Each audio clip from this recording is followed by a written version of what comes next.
ఈ తెలంగాణ ఏళ్ళకేళ్లకు పోరాడిన తెలంగాణ చరిత్ర అధ్యక్ష. అణిచివేతను అహంకారాన్ని ధిక్కరించి ఎదిరించే ఉద్యమ పునాదులున్న ప్రాంతం తెలంగాణ ప్రాంతం అధ్యక్ష. 10 ఏళ్ల విధ్వంసం నియంతృత్వ పోకడల నుంచి తెలంగాణ 4 కోట్ల మంది ప్రజలు మార్పును కోరుకొని ఈరోజు ఈ ప్రభుత్వాన్ని ఏర్పాటు చేయడం అధ్యక్ష.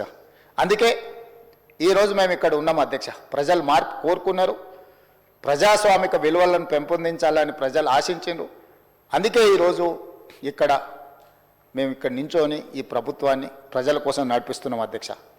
అందుకే అధ్యక్ష, తెలంగాణ రాష్ట్రంలో మా ప్రభుత్వం ఏర్పడిన తర్వాత ముఖ్యంగా రైతుల కోసం, మహిళల కోసం, యువత కోసం, విద్యార్థుల కోసం, నిరుద్యోగ యువకుల కోసం, వీళ్ళందరి కోసం తెలంగాణ రాష్ట్రం యొక్క అభివృద్ధి, తెలంగాణ రాష్ట్ర బ్రాండ్ ఇమేజ్, తెలంగాణ రాష్ట్రాన్ని ప్రపంచ దేశాలతోనే పోటీ పడే విధంగా ఈరోజు పెట్టుబడులను తేవడమే కాకుండా ఈరోజు సంక్షేమము, అభివృద్ధి, పారదర్శక పరిపాలనను తీసుకురావాలన్న తాపత్రయం, ఆలోచన, కృషి ఈ 15 నెలల్లో మేము ఏదైతే చేసినామో వాటికి సంబంధించిన వివరాలను గవర్నర్ గారు ప్రసంగంలో పెట్టినాం. దానికి సంబంధించిన కొన్ని విషయాలను కూడా తమ ద్వారా ఈరోజు తెలంగాణ ప్రజలకు నేను వివరించదలుచుకున్నాను అధ్యక్ష. ముఖ్యంగా వ్యవసాయం అధ్యక్ష. తెలంగాణ ప్రజలు 70% పైగా వ్యవసాయం మీద ఆధారపడ్డ కుటుంబాలు అధ్యక్ష. తెలంగాణ ప్రాంతానికి ఒక గొప్ప చరిత్ర ఉన్నది. పెద్దలు దామోదర రాజనరసింహ గారు, లేకపోతే మా బట్టి విక్రమార్క గారు వివిధ సందర్భాలలో తెలంగాణ ప్రజలకు భూమితో ఉన్న బంధం, భూమితో ఉన్న అనుబంధం, ఈ భూమే సర్వం, తెలంగాణ సమాజంలో పోరాటాలు, నేల కొరిగిన వీరులు చిందించిన రక్తం, ఈ భూమి కోసము, భుక్తి కోసం, విముక్తి కోసమే పోరాటాలు జరిగినాయి అధ్యక్ష. అది ఆనాటి సాయుధ రైతాంగ పోరాటం కావచ్చు, తొలిమల్లి తెలంగాణ ఉద్యమాలు కావచ్చు, ఈనాడు ప్రజలు ఆశిస్తున్నది కావచ్చు. భూమే మన ఆత్మగౌరవం.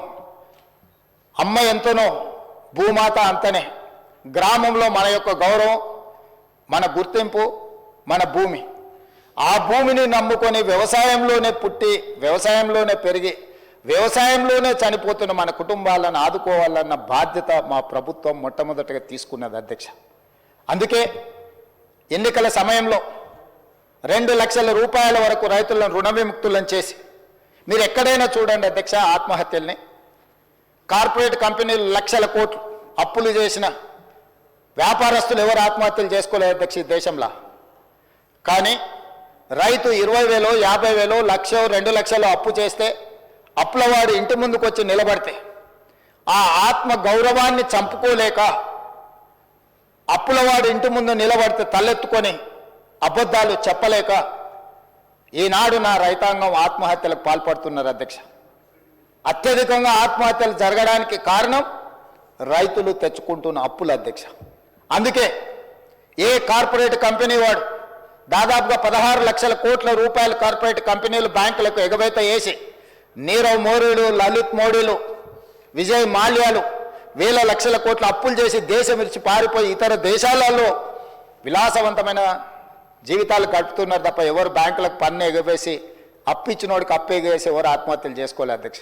కానీ నా గ్రామీణ ప్రాంతాలలో, తండాలలో, గూడాలలో, మారుమూల పల్లెల్లో ఉన్న రైతాంగం వేల రూపాయల అప్పులు చేస్తే కూడా అప్పులవాడు ఇంటి ముందుకు వస్తే కుటుంబ సభ్యుల ముందు, కట్టుకున్న భార్య ముందు, తమ పిల్లల ముందు అవమానాన్ని భరించలేక ఆత్మహత్యలు చేసుకుంటున్నారు. కాబట్టే మొట్టమొదట మా ప్రభుత్వం ఏర్పడిన తర్వాత రైతులకు రుణమాఫీ చెయ్యాలి, రుణ విముక్తులను చేయాలి, ఆత్మగౌరవంతో నా రైతాంగం బ్రతకాలి అన్న ఆలోచనతోటి 2 లక్షల రూపాయల వరకు రుణమాఫీ చేస్తామని ఏ ఎన్నికల మేనిఫెస్టోలో మాట ఇచ్చినామో మాట ప్రకారం 25,35,000 మంది రైతులకు 20,616 కోట్ల రూపాయల 89 లక్షలు, దాదాపుగా 20,617 కోట్ల రూపాయలు రైతు రుణమాఫీ చేసిన చరిత్ర మా ప్రభుత్వానిది, ఈ మంత్రివర్గాన్ని అని చెప్పి నేను ఈ సందర్భంగా చెప్పదలుచుకున్నాను అధ్యక్ష.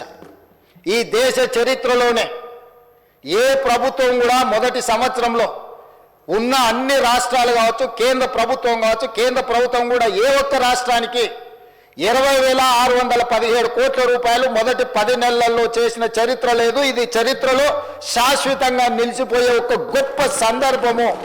25,35,000 మంది రైతులకు 20,617 కోట్ల రూపాయల రుణమాఫీ చేసి రైతులను రుణ విముక్తులను చేసి ఆత్మగౌరవంతో తలెత్తుకొని బ్రతికే విధంగా ఈరోజు రైతులకు స్వేచ్ఛనిచ్చిన ప్రభుత్వం మాది అధ్యక్ష.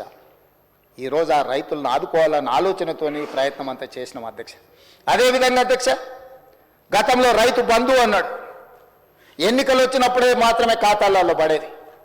కానీ ఈసారి 2023 ఎన్నికల సందర్భంగా ఆనాటి ప్రభుత్వం ఔటర్ రింగ్ రోడ్డును అమ్మేసి, కోకపేట్ల భూములను అమ్మేసి, ఉన్నాయని ఊడ్చుకొని తీసుకొని పోయి రైతులకు రైతు బంధు పథకాన్ని అమలు చేయకుండా ఎన్నికల కోడ్ను అడ్డం పెట్టుకొని తప్పించుకుంటే మా ప్రభుత్వం వచ్చిన మొదటి 3 నెలల్లోనే తమరికి తెలుసు అధ్యక్ష, 7,625 కోట్ల రూపాయలు రైతు భరోసా పథకం కింద ఆ ప్రభుత్వం ఎగవేసిన రైతు భరోసా పథకాన్ని మన ప్రభుత్వం ఈరోజు అమలు చేసి మొదటి 3 నెలల్లోనే వాళ్ళ ఖాతాలు వేసింది అధ్యక్ష.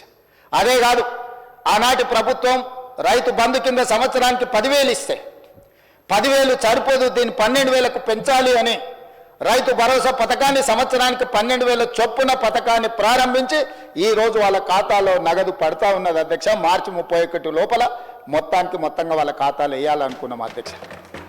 ఇదే కాదు అధ్యక్ష, గ్రామాలలో మీకు తెలుసు, దళితులు, గిరిజనులు, ఆదివాసీలు, బలహీన వర్గాలకు సంబంధించిన వాళ్ళకి అందరికీ భూములు లేవు. వాళ్ళకు భూమి లేకపోవడం వల్ల రైతు భరోసా పథకంలో వాళ్లకు భరోసా ఇవ్వలేకపోవడం వల్ల ప్రభుత్వం ఆనాటి నా పాదయాత్రలు కావచ్చు, మిత్రులు బట్టి విక్రమార్క గారి పాదయాత్రలో భూమి లేని నిర్వాసితులు, భూమి లేని నిరుపేదలు వచ్చి, అయ్యా మాకు భూమి లేదు, భూమి ఉన్న వాళ్ళకే ప్రభుత్వ సహాయం అందుతుంది, భూమి లేని మా గురించి ప్రభుత్వం పట్టించుకోవాలి కదా, మీకు బాధ్యత లేదా అని వాళ్ళు అడిగితే ఆలోచన చేసి ఇందిరమ్మ ఆత్మీయ భరోసా పథకం కింద ప్రతి కుటుంబానికి 12,000 రూపాయలు ఇవ్వడానికి నిర్ణయం తీసుకొని ఈనాడు ఉపాధి హామీ కూలీ కార్డు ఎవరికైతే ఉందో ప్రతి కుటుంబానికి ఇందిరమ్మ ఆత్మీయ భరోసా పథకంలో 12,000 రూపాయలు భూమి లేని నిరుపేదలకి ఈరోజు మన ప్రభుత్వంలో పథకాన్ని అమలు చేస్తున్నాం అధ్యక్ష. భూమి లేని నిరుపేదల యొక్క ఆత్మగౌరవాన్ని నిలబెట్టడానికి ఈరోజు నా ప్రభుత్వం ప్రయత్నం చేస్తుంది అధ్యక్ష.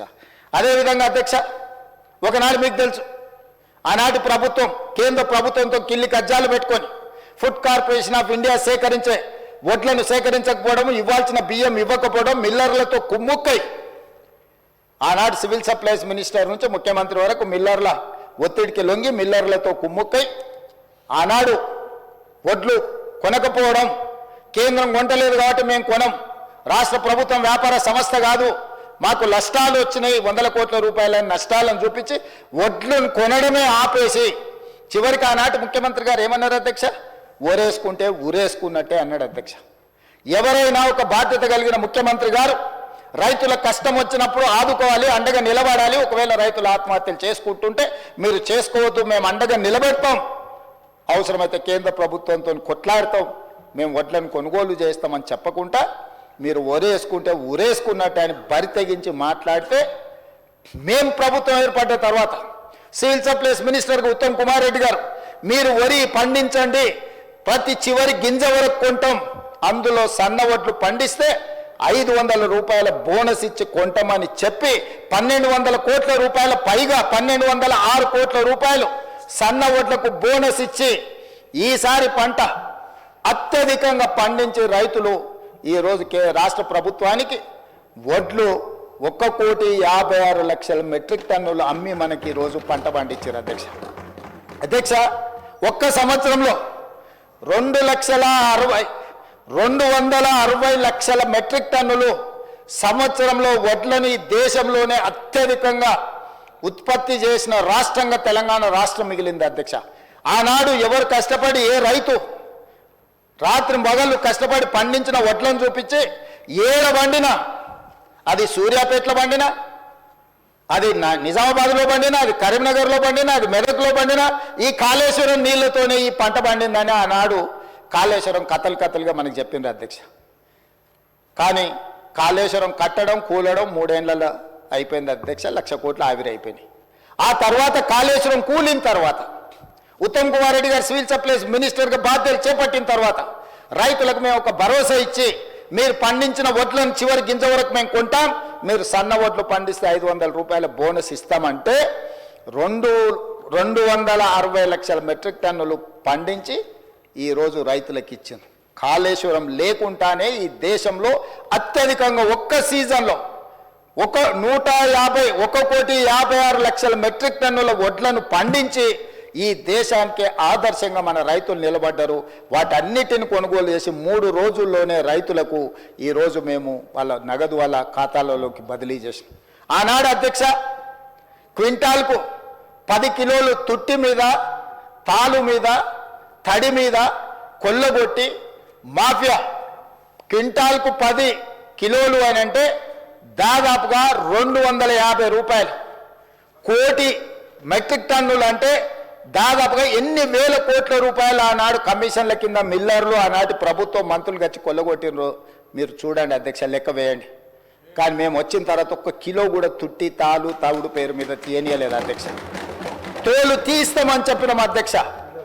మిల్లర్లు ఎవరైనా తాలు పేరు మీదనో, తడి పేరు మీదనో, తుట్టి పేరు మీదనో 1 కిలో తీస్తే కూడా మీ తోలు తీస్తామని చెప్పి విజిలెన్స్ అండ్ ఎన్ఫోర్స్మెంట్ పోలీస్ సిబ్బందిని అప్రమత్తం చేసి నిరంతరం మా మంత్రి గారి పర్యవేక్షణ చేసుకుంటూ రైతుకు 1 కిలో కూడా తగ్గకుండా రైతు పండించిన పంట గిట్టుబాటు ధర ఇచ్చి కొనుగోలు చేసిన చరిత్ర, రైతులను ఆదుకున్న చరిత్ర మాదే అధ్యక్ష. ఇదే కాదు అధ్యక్ష, రైతుల సమస్యలను పరిష్కరించడానికి శాశ్వతమైన ఒక వ్యవస్థ ఉండాలి అని గతంలో రైతుల సమస్యలను పట్టించుకున్న వాళ్ళే లేకపోవడం వల్ల రైతు కమిషన్ ఏర్పాటు చేసి వ్యవసాయం పట్ల చిత్తశుద్ధి నమ్మకం ఉన్న కోదండరెడ్డి గారిని మొట్టమొదటిసారి తెలంగాణ రాష్ట్రంలో విధానపరమైన నిర్ణయం తీసుకొని రైతు కమిషన్ వేసి దానికి వ్యవసాయము, రైతుల పట్ల సానుభూతి, రైతులను ఆదుకోవాలన్న ఆలోచన ఉన్న వాళ్ళను ఈరోజు కమిషన్ చైర్మన్గా మెంబర్స్కి వేసి ఈరోజు రైతుల సమస్యలను స్టడీ చేసి ప్రభుత్వం నిరంతరం ఒక ప్రక్రియ కింద మేము తీసుకొని ముందుకెళ్తున్నాం అధ్యక్ష. ఇట్లా రైతులను పండించిన పంట, రైతులకు నీళ్లు, రైతులకు 24 గంటలు ఉచిత కరెంటు ఇవ్వాలని, చివరి ఆయకట్టు వరకు నీళ్లు ఇవ్వాలని అన్ని రకాల కార్యక్రమాలను, కార్యాచరణను తీసుకొని ఇటు గల్లీ నుంచి ఢిల్లీ వరకు ఈ రైతులకు రావాల్సిన నీళ్ల మీద కొట్లాడుకుంటూ ఈరోజు ముందుకు వెళ్తున్నాం అధ్యక్ష. ఇంతకుముందే పెద్దలు ఉత్తమ్ కుమార్ రెడ్డి గారు సమాధానం చెప్పినారు.